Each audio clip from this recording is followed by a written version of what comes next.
You know, niggas gotta get their priorities together. Got their mind on the wrong things, spending their money in the wrong way. Trapaholics, real trap shit. Say you need that car with the rims and a charm, just like Jim. It's more than life. Yeah. I'm telling you. Talk to him. Say you need that LV bag For what? with the belt and the hat. That's all you got though. It's more than life. Yeah. Talk to him. Real. Say you wanna turn up at the club, Why? buy some bottles, impress them girls. what? It's more than life. Oh, fucking everybody. Yeah. Damn, son, where'd you find this? Good evening, everyone, and welcome to Saints and Appetizers podcast. And who dat? And I'm Ethan. And man, this game didn't go as I expected at all. And now with this win, the Saints are right back in the playoff hunt. And their path and avenue to making the playoffs is winning the NFC South because it is very attainable now. And I think I just want to get right into breaking down this game because it's got me very excited now. So let's get right into this. So can I get a menu? And so this game, it started out very similar to a lot of the games prior to it. And so it started out very similar. The defense, it looked like they were kind of decent to start out, and that's kind of what they did.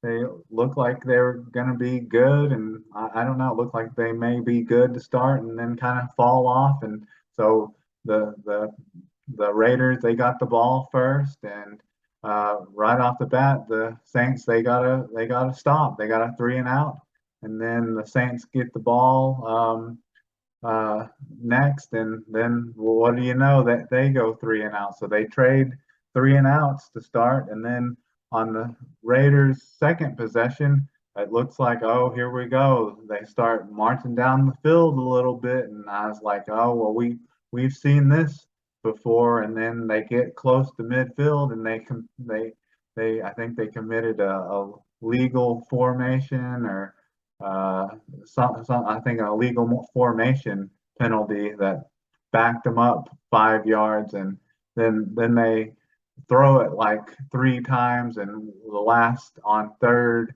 down they threw it deep down the left sideline, and Alontae Taylor was just all over Devontae Adams on that play, which then that forces them to punt, and then the Saints get the ball for their second possession. And the biggest play on that drive, their next drive, was the 30-yard pass to Rashid Shaheed. And when that play was about to happen, I called it. I was like, oh, here it is. They're gonna do a play action deep shot to Rashid Shaheed. And I was like, oh, here it comes, because they were running a little bit, and they set that up perfectly. And it was like, oh well, he didn't get a touchdown. Every touch from him was a touchdown, but they finally broke that streak. So then they continue to march down, and they cap that drive off with a 3-yard run by Alvin Kamara. So finally, he finally broke through and got his first touchdown of the season. And then this is the most ridiculous. The Raiders, this may have been like, it's hard to say that something could kill a team's momentum so early in the game like this, but I think this is what really killed the Raiders, was this special teams folly that the Raiders did. And this is like the most ridiculous one. I didn't think I could see something as ridiculous as what they did on this special teams play, since the punter in the Seattle game trying to run for like 9 yards or 5 yards. against us in the Saints Seattle's game earlier in the season, and getting tackled on fourth down. But that fake run against us for 2 yards, and then getting uh, unsportsmanlike penalty for the chop block to add on to it was one of the most ridiculous things. And the thing that I had noticed on that play, that the Saints must have seen it coming, because they had left their starting defense on the field before they ran the play. So really, there should have been some kind of check with me, or audible, for them to audible out of it. And the Raiders, they must have not have noticed that the Saints had left their starting defense, because the first thing I had noticed is that Mario Davis was still on the field before they ran that play.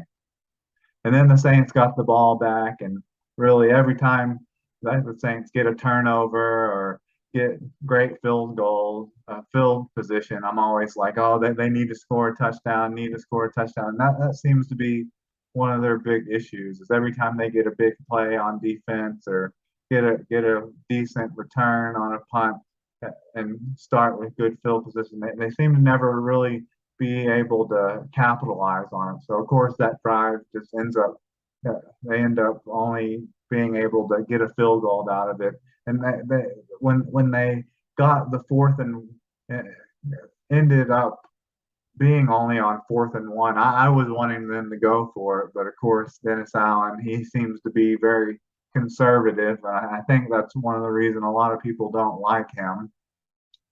And then on the Raiders' next drive, who would have thought this would happen? That this is something that we've been seeing very seldomly on this season. I think, trying to think if this was on a third down or when this was. Yeah, this was on a 3rd and 2.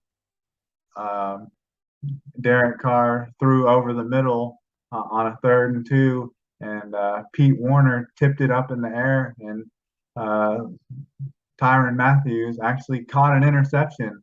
And when it first happened, I actually thought he dropped it.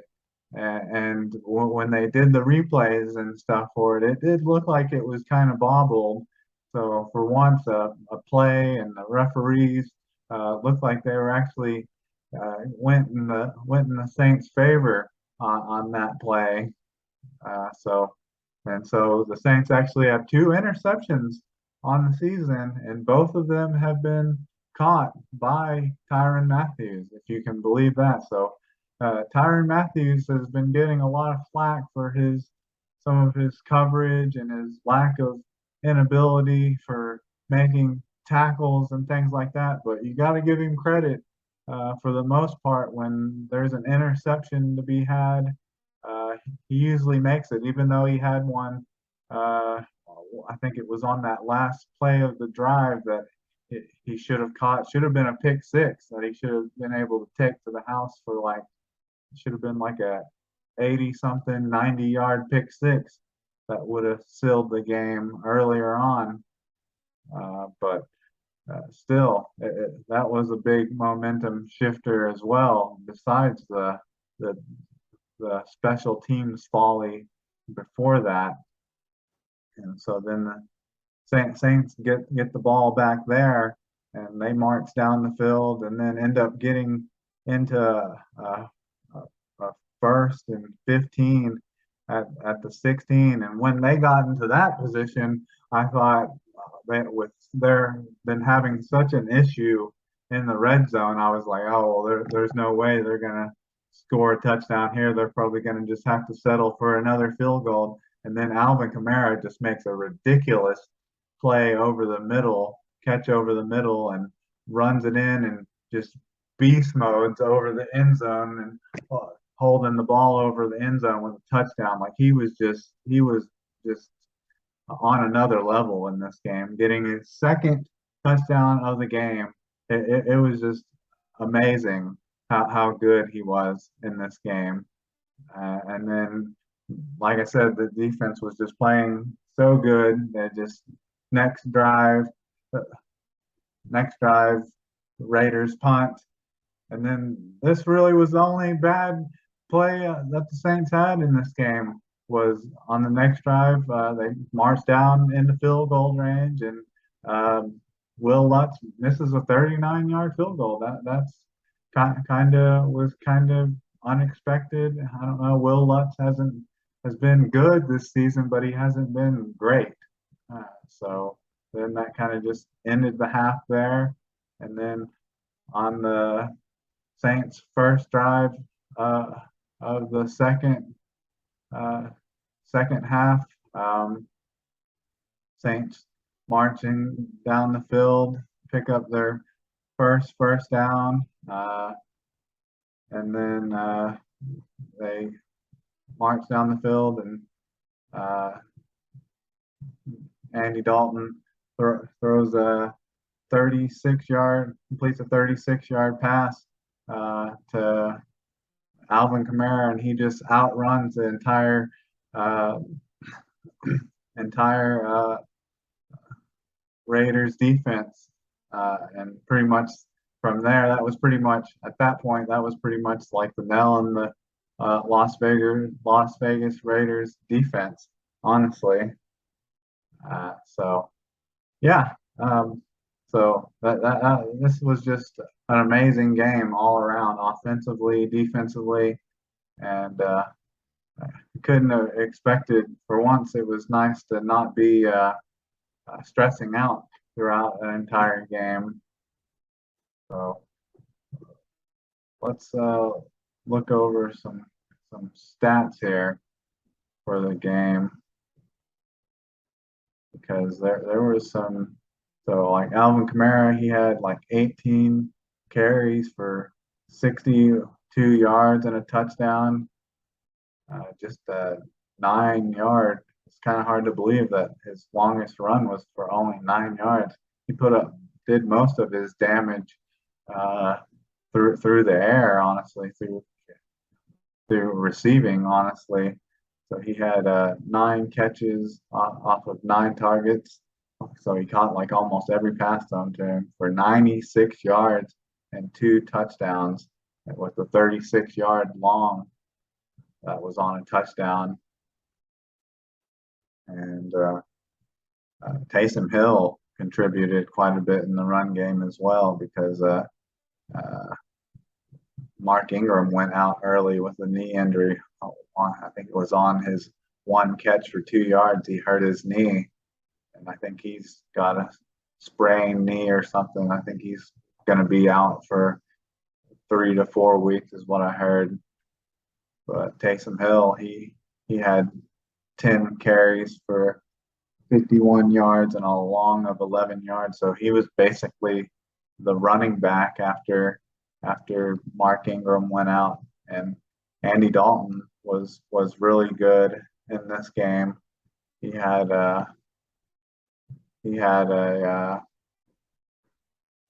was 22 for 30 for 229 yards, 2 touchdowns, and a QBR of 72.3, a quarterback rating of 117.2. Like he was exactly what you need him to be. Nothing, not amazing, but just the game manager that you need him to be. But and probably the biggest thing in this game was how great Alontae Taylor. One of the biggest things was how great Alontae Taylor was, of basically just absolutely shutting out Devontae Adams in this game. Devontae Adams only had 1 catch off of 5 targets for 3 yards. Like that, just once again, Alontae Taylor shutting down an elite receiver. He did it last week playing against DeAndre Hopkins. DeAndre Hopkins got his yards in that game, but most of it wasn't against Alontae Taylor. Like I said, I think he only had 2 catches for 20 yards lined up against Alontae Taylor. I think he ended up having like 10 catches for close to 100 yards in that game, but only 2 catches for 20 yards of it came against Devontae Taylor. And then also what was really impressive was I was that Josh Jacobs had only 10 carries for 43 yards and a long of 16. But then what really was impressive was how the defensive line uh, um, harassed Derek Carr like all day. If you were to tell me like with how inept that they've been over the past couple of games, I would have never expected them to have gotten. I think they got like 4 sacks. Uh, Cam Jordan and Jacob Street split a sack. They each got a sack. David Onyemata got a sack, and Peyton Turner, who I've been talking about. Peyton Turner got 2 sacks, and both of those were really impressive.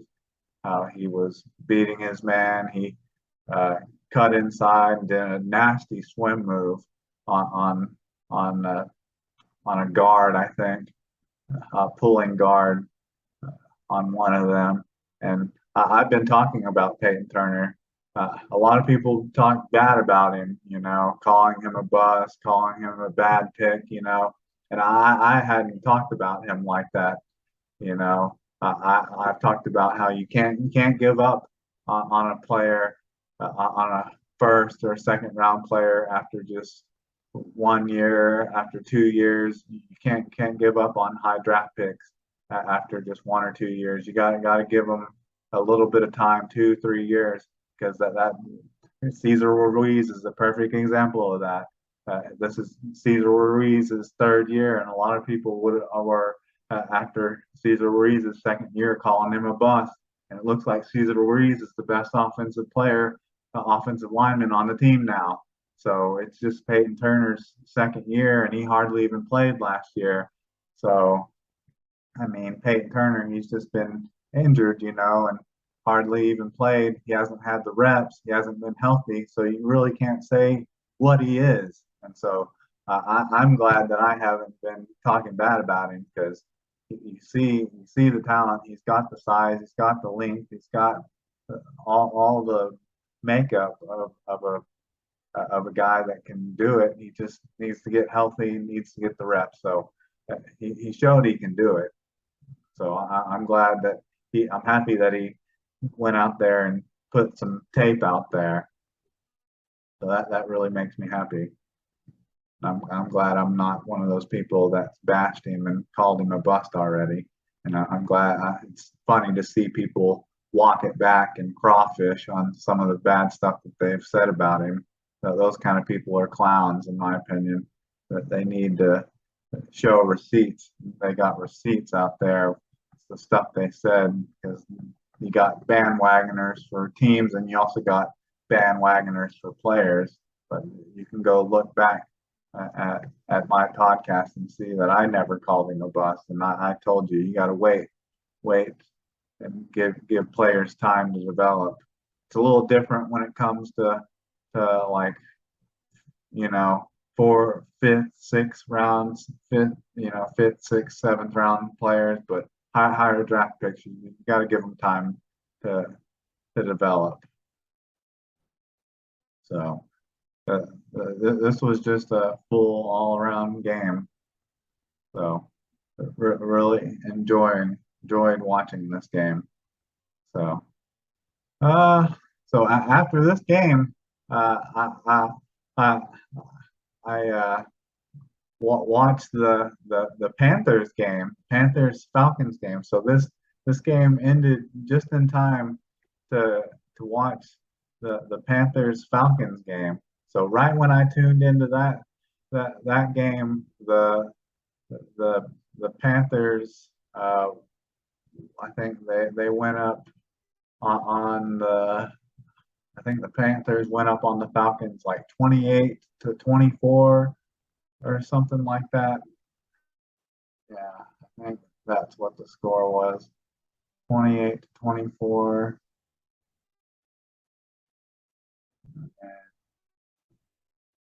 Let's see.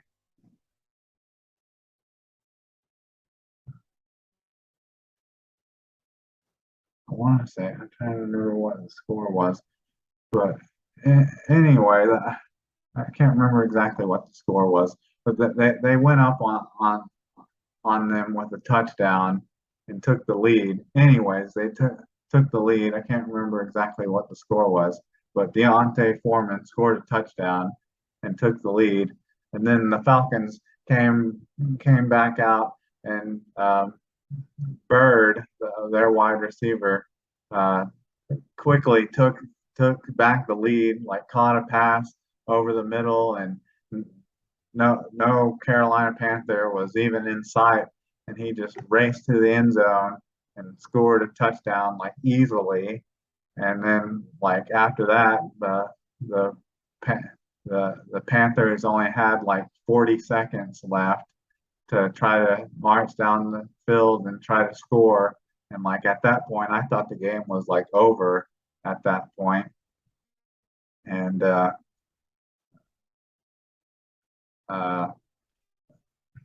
so they were marching down the field, and I just thought it was completely over.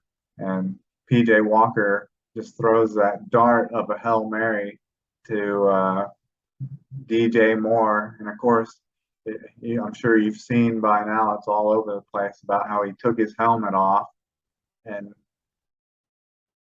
made that, what, a 47, 48-yard extra point, and Eddie Pinheiro misses that field goal. I was just dumbfounded by that. And I don't really blame DJ Moore that much for the missed extra point, because a kicker should be able to make field goals. Anything under like 50 yards should be made. And that was just crazy how that game went to overtime after that, because I was going to be so, that was going to like make my weekend. Besides it being Halloween, it was going to make my weekend if everyone in the NFC South was going to be all tied up 3-5, 3-5, 3-5, 3-5, 3-5, and then he misses it, and then it goes into overtime, and of course, the Falcons win the toss, and at that point, with how they've been teeter-tottering scores back and forth, and no one had been playing defense at that point, I just thought for sure the Falcons were going to go down and score a touchdown or get the field goal, which of course you can't win on a field goal on the first drive attempt.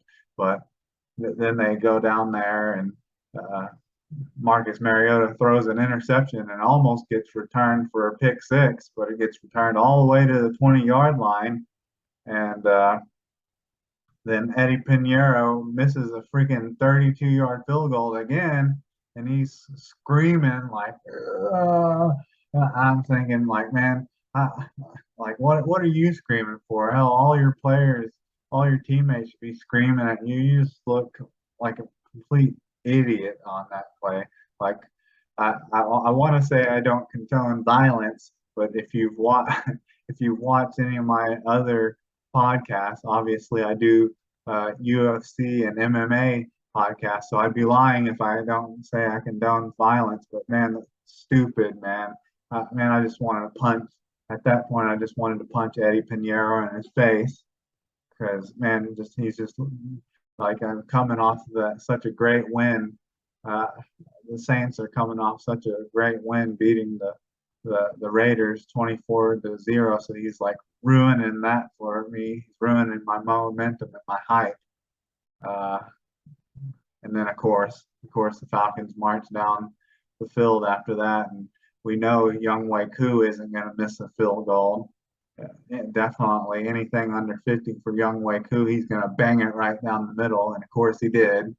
But even with the Falcons being 4-4 and the Saints being 3-5 and everyone else, Panthers being 3-5, I don't think it's that big of a deal, because the Buccaneers, they play the Rams next week, and hell, the Falcons, they play the Chargers next week. So I think it's very, very, very possible that the Saints can maybe tie things up still maybe take the lead, So I think the Saints are still in a good position, if they can get this win against the Raiders. Maybe the Buccaneers lose to the Rams and fall to 3-6, and maybe the the the Falcons lose to the Chargers and fall to 4-5, and if the Saints can beat the Ravens and go to 4-5. So I think the Saints are still in a very good position. So I'm not too worried. So it's Tuesday. The trade deadline was just crazy, crazy. So last night, I guess it was Halloween, I guess. Uh, the Bears, of course, the Bears make a trade with the Ravens. Of course, they have to make a trade to the Ravens, the team we play on Monday, to get better. Why couldn't they? I don't know.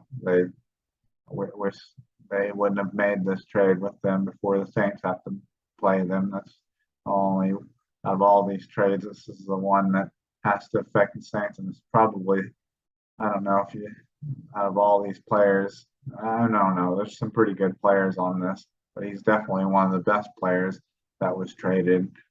But of course, they have to trade Roquan Smith to the Ravens because the Ravens defense hasn't really been that great. But this definitely makes the Ravens defense better.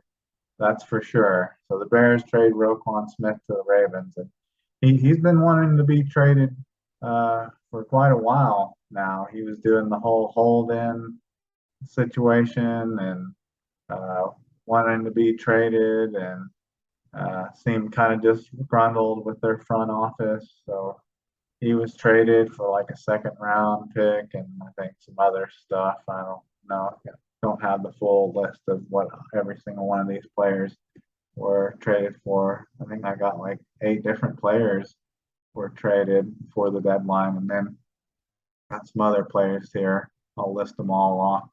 And then the Lions, they traded TJ Hawkinson to the Vikings. So the Vikings, saying a lot of people are anointing the Vikings as one of the better teams in the NFL right now in the playoff race, the Super Bowl contenders, the NFC, and I don't know. I think the Saints, because the Saints almost beat them if it wasn't for those 2 horrible calls towards the end of the game after the Saints took the lead on them. If it wasn't for those 2 bad calls that should have been a pass interference, offensive pass interference on that was committed against the push off on Marshawn Lattimore, and if Marshawn Lattimore wouldn't have got burned against Justin Jefferson, I think the Saints would have beat them. So I don't really see it, but the Lions trading T.J. Hawkinson to the Vikings, that definitely helps them. I think the Lions traded him to. I think the Lions got back like a second and a fourth rounder for him, even though he was like the 8th pick in the draft like 3 or 4 years ago. So that's just, I don't know. That seems like the Lions kind of got had on that trade. And then the Steelers traded. This is pretty much just a swap. The Roquan Smith trade here. The Steelers basically Steelers traded Chase Claypool to the Bears for like a second round pick.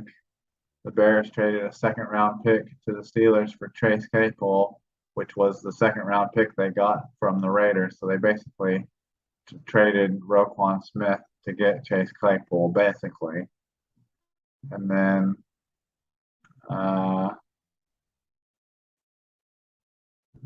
let's see. Had the Commanders traded Willie Jackson We had it right here. The Will Jackson.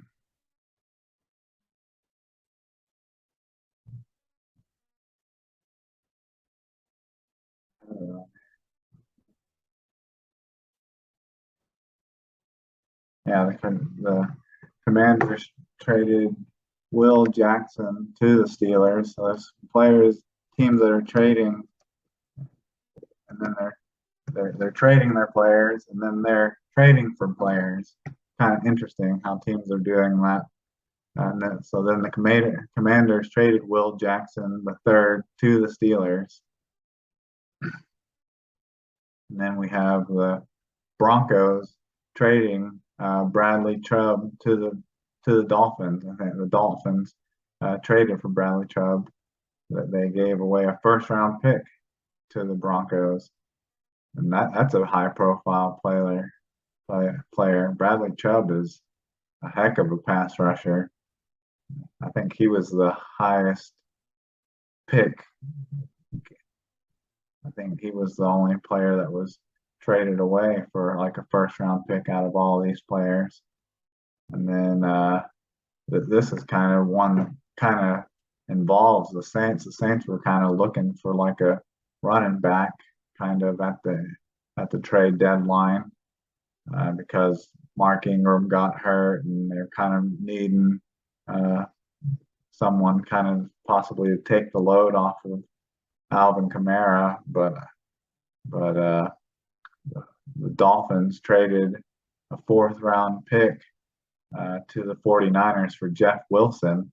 But from what I was hearing, I don't think the Saints were wanting to give up probably more than like a fifth round pick or anything for a running back or any kind of player, which is probably wise, seeing how they gave quite a bit away for Trevor Penning and Chris Olave, giving away their first round next year and their second round pick in 2024. So they probably need to hold on to some of their picks and save some of their cap room. So I don't really blame them. I also kind of like to see what Jordan Howard has to offer as well. And then out of all these trades, this is probably the weirdest one out of all these trades. And this is the Jaguars trading for Calvin Ridley. This is like the weirdest one. And so the Jaguars traded with the Falcons for Calvin Ridley. So they don't even get him this season. So he doesn't even play at all this season because of the whole gambling situation. So they get the Jaguars traded a 2023 fifth rounder and then a 2024 second rounder, I think, for Calvin Ridley. That's such a weird trade for a player that can't even play this season. I don't really even understand that trade, honestly. And he set out before even getting suspended last year. He sat out like the whole season because of like mental health reasons or personal reasons. I don't know. That's such a weird trade to me. And then the Buffalo Bills. This is also one Naeem kind of one that kind of involves the Saints as well. Naeem Hines, because he's like a running back, punt returner, kick returner. The Bills trade with the Colts for Naeem Hines. I didn't see what they gave up for him, but I imagine it was probably for a fourth or a third round pick. So wow, that was just a ton of trades at the trade deadline. So that's just crazy. I remember last year during the trade line, like hardly any players. I don't think there was like any players at all traded at the trade deadline. And if there were, none of them were they weren't high profile players. Like these are like high profile players. Like these are all players that are going to be like starters. So that's wild. But I think the Saints, just because of the position they're in, like they're not a surefire team that's going to make the playoffs, and they're a team that probably need to hold on to their assets for the draft and are kind of in cap cap issues, having cap issues. They probably needed to stay put, and I think that was probably wise. So now on to my hot takes that I had leading into this the Las Vegas Raiders New Orleans Saints game. Uh, I predicted that Josh Jacobs was going to have 150 yards rushing and 2 touchdowns, and the Saints defense showed up and shut him down. He ended up having just 10 carries for 43 yards, long of 16, and 0 touchdowns. And I'm happy to say I was wrong on my hot take, and I'm perfectly fine with that. And then my bonus or second hot take was that I thought Alontae Taylor was going to have an interception, and I was very close to being right on that. I think it was either the Raiders' first or second drive. I think it was Derek Carr was throwing to. I'm trying to think, it was Fabian Monroe. He was throwing to the tight end, Fabian Monroe, and Alontae Taylor almost jumped that route. He jumped right in front of Monroe and almost picked that off. It hit him right in the hands.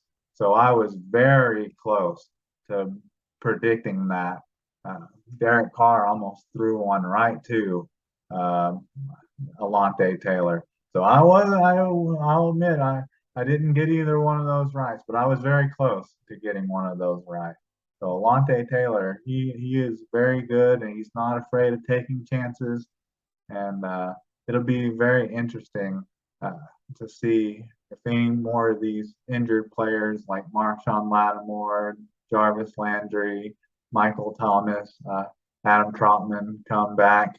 And it's nice. It's kind of nice how these games have kind of given the Saints kind of mini buys, So the Saints played on Thursday. They got those extra days to get healthy. And now the Saints play on Monday.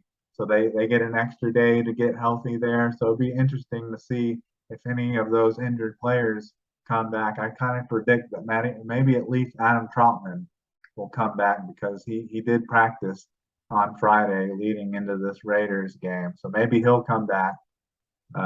Be really interesting to see what the Saints do with their starting corners once Marshawn Lattimore comes back from his abdominal injury. And when he does come back, I hope they start Alontae Taylor across from him instead of Adebo, Paulson Adebo.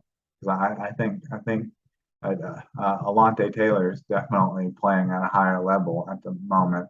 I really don't think that has to do with the play of Paulson Adebo. I think it just has to do with the health. I think Paulson Adebo is still dealing with the knee, still dealing with the ankle injury. But I think you go with the guy you go with the hot hand right now. And then on to my score prediction. Obviously, once again, I'm not mad about it. I ain't mad about it. But obviously, I was wrong on that as well. I was way off. I predicted that the Raiders would win, and I predicted that they would win 30-27. And obviously, I was wrong about that because the Saints won 24-0. But I'm good with it. And because of that, the Saints are right back in the playoff hunt. They're right back in the opportunity to win that NFC South. And I'm happy about it. So, who dat? And can I get a check, please?